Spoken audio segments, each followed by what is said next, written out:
इस मॉड्यूल में हम लोग बात करने वाले हैं ऐसे सप्लीमेंट्स की जो कि तुम्हारे टेस्टोस्टेरोन को डायरेक्टली एंड इनडायरेक्टली अफेक्ट करती है।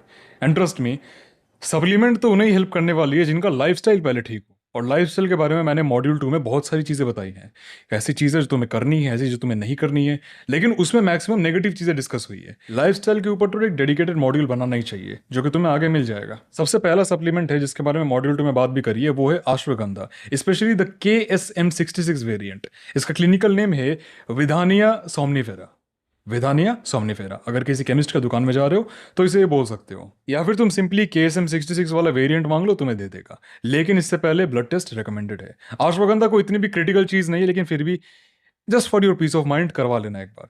जेनरिक डेटा मैंने मॉड्यूल 2 में बता दिया था कि ये कितने कॉर्टिसोल को कम करता है और कितना टेस्टोस्टेरोन बूस्ट करता है। लेकिन जब स्ट्रेस्ड मैन की बात हो रही है, जो लोग बहुत ज्यादा स्ट्रेस रहते हैं, क्रोनिक स्ट्रेस है उनकी बॉडी में, उनमें अप टू 30% कॉर्टिसोल ड्रॉप दिखा है। 30%, सोचो एक बार। और इतना ही नहीं, 20% टेस्टोस्टेरोन बूस्ट भी दिखा हुआ है एट द सेम टाइम। और ये मैं स्ट्रेस्ड मैन के डेटा की बात कर रहा हूँ। अब देखो, हम दोनों यहाँ पे, हमारे अलावा कोई है नहीं, मुझे घंटा किसी चीज का स्ट्रेस नहीं है, तो तुम्हारी बात हो रही है। डॉक्टर या फिजिशियन ने एक बार तुम्हें सजेस्ट कर दिया, उसके बाद 300 से 600 मिलीग्राम्स पर डे, कोई दिक्कत नहीं है भाई। इंडियन रूट से है ना, इंडिया की पैदाइश है, कोई प्रॉब्लम नहीं, हमारे लिए परफेक्ट है ये। नेक्स्ट सप्लीमेंट है vitamin D3, specially vitamin D3 K2MK7 form दिखा रहा हूँ। ये देखो, ये वाला, लुक एट दिस।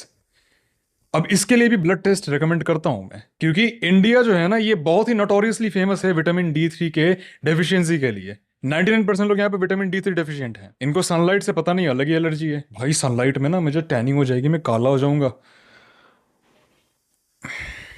2000 से 5000 IU यानी international units of vitamin D3 per day ने टेस्टोस्टेरोन में काफी सिग्निफिकेंट बूस्ट दिखाई है। लेकिन वंस अगेन, मैं तुम्हें ब्लड टेस्ट जरूर रेकमेंड करूंगा, एक बार करा लो, तुम्हें कोई आइडिया नहीं है बॉडी के बारे में क्या क्या खुलासा हो जाएगा। तीसरी चीज है जिंक। अब ये भी इंडिया में बहुत कॉमन डेफिशिएंसी है।